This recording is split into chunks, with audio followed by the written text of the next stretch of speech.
morning ngayon ay kagigising ko lang. Mag-exercise tayo ng 3 to 5 minutes. Ayan. Before ako mag-breakfast, okay? Kasi maaga pa naman dito sa Qatar, so simulan na natin. Ayan.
Guys, 5 minutes tayo sa pag-exercise.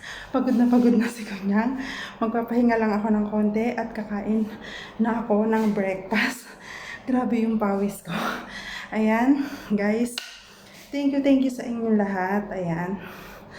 Bye. See you later.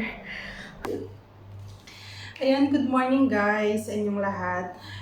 Katatapos ko lang mag-exercise, nagpahinga lang ako ng 10 minutes and now, kakain na ako ng breakfast. Magbe-bread lang ako today. Tapos ang palaman ko is egg sandwich. May egg to at saka mayonnaise. Ayan, at saka magi-green tea po tayo. Ayan guys, green tea. And then, meron tayong yogurt. Ayan, may yogurt tayo ngayon, this morning. Ayan, let's eat guys. Ayan, tara kain tayo. Ayan. Kain tayo. Ayan. Ayan. Guys, huwag yung parang ako. Ayan. Let's eat guys. Wow.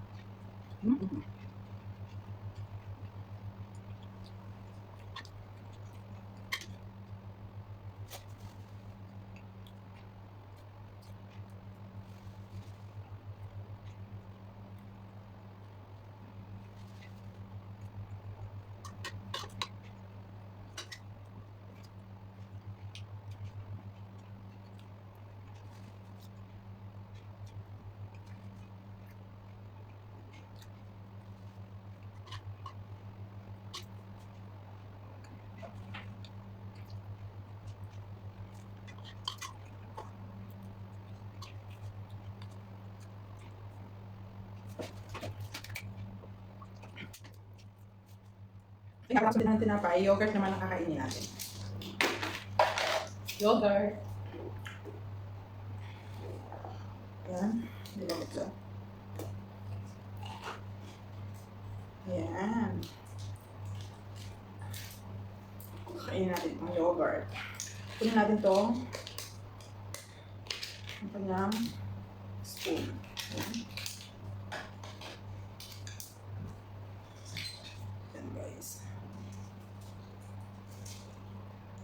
Mm.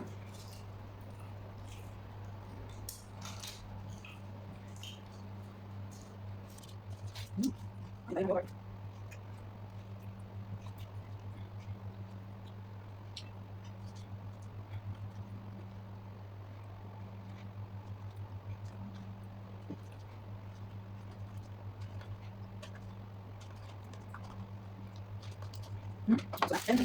Dalawang tinapay lang yung nakain ko ngayon. Habang pinapalamig ko itong green tea, mamaya ako ng konti siya iinumin. Yun guys, ang aking for the day. Mamaya papasok na ako siguro, mamaya ng konti papasok na ako sa work. Yun, exercise ulit doon. Kasi magtatrabaho, magbabanat ng buto. And after that, pag uwi ko ng bahay, before night, kakain ulit ako. Pero hindi ko alam kung ano yung kakainin ko mamaya. Sasabihin ko sa inyo kung ano yung aking kakain. Pero siguro, I think, magbe-bread na lang ulit ako. And green tea. Kasi before, pag tinapay lang yung kinain ko, tsaka itong yogurt, pag yan lang, tapos nag-water lang ako, sumasakit yung sikmura ko. And then, since tinaray ko siya, magbe-bread lang ako and green tea, all the day hindi sumakit yung sikmura ko. Although, nakakaramdam ako ng gutom. Yun lang, nagugutom ako kasi nga, nagtrabaho ako. Pero hindi talaga sumasakit yung sikmura ko. So, parang naano ko, ilang days ko nang ginagawa to, na tinapay lang, tapos green tea, tapos hindi siya sumasakit yung sikmura ko. So, ipagpapatuloy ko lang yun. Kaya before, hindi ako nagda-diet kasi yung nagsasuffer sa akin is din yung sikmura ko. Laging sumasakit. Sumasakit pa naman siya pag oras ng trabaho. So, natatakot ako kasi nga nagtatrabaho ako. Tapos ayoko nang may nararamdaman ako. And then, pang 3 days ko na tong ginagawa na tinapay lang. Minsan, tinutoast ko siya. And then, pinapalamanan ko siya ng cheese. And tinutoast ko. And green tea lang. Wala akong nararamdamang gutom or wala akong nararamdamang sakit ng sikmura. So, ipagpapatuloy ko lang ito. Tignan natin kung epekto ba to sa aking pagdadayat. Thank you for watching! Bye!